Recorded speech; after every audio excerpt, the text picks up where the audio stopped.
5 वर्ष का बालक डुबा दिया, और वो बालक को था भगवान शंकर स्वयं थे।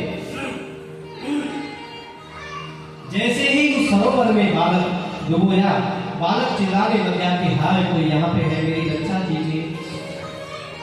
माँ पार्वती जी ने देखा छोटा बच्चा, इसे बचाना चाहिए, तब तो मैं फिर भी कर लूंगी।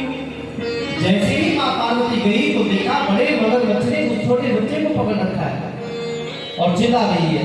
वो बच्चा चिल्ला रहा है कि कोई मुझे बचाओ, मेरे प्राणों की रक्षा करो।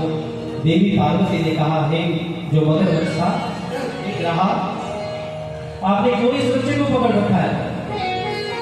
उस ग्राह ने कहा कि मैं चतुर्थ पहर के समय में जो मुझे मिल जाता है मैं उसे नहीं छोड़ता हूं, ये मेरा आहार है, और अब मैं इस बालक को नहीं छोड़ सकता।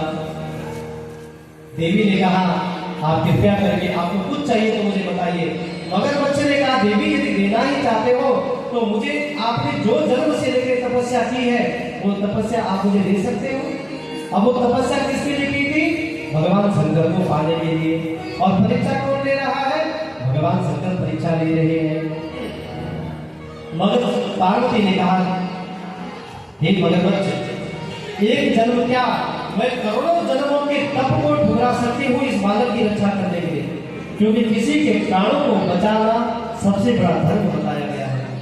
आज के समय में कोई रोड के किनारे बेचारा बिलख रहा होगा, पुलिस के डर से हम उसे उठा ही नहीं पाते हो।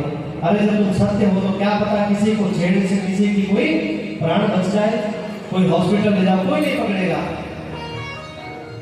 आज वहां पे देवी ने जब कहा, मगरमच्छ ने उस बालक को छोड़ दिया, कहा, देवी धन्य हो तुम, जिन्होंने पति पाने के लिए जो तप किया था वो इस बालक को, बालक के प्राण बचाने के लिए अपने तप को ही दे दिया, अब तुम भगवान शंकर को कैसे प्राप्त करोगे? देवी ने कहा, कोई बात नहीं, ये तप कौन सी बड़ी, ये मैं फिर से तप करने बैठ जाऊंगी, भगवान को मुझे फिर भी मिल जाएंगे। जैसे ही मां पार्वती, क्योंकि पहले वाला तप किसको दे दिया? मगरमच्छ को दे दिया।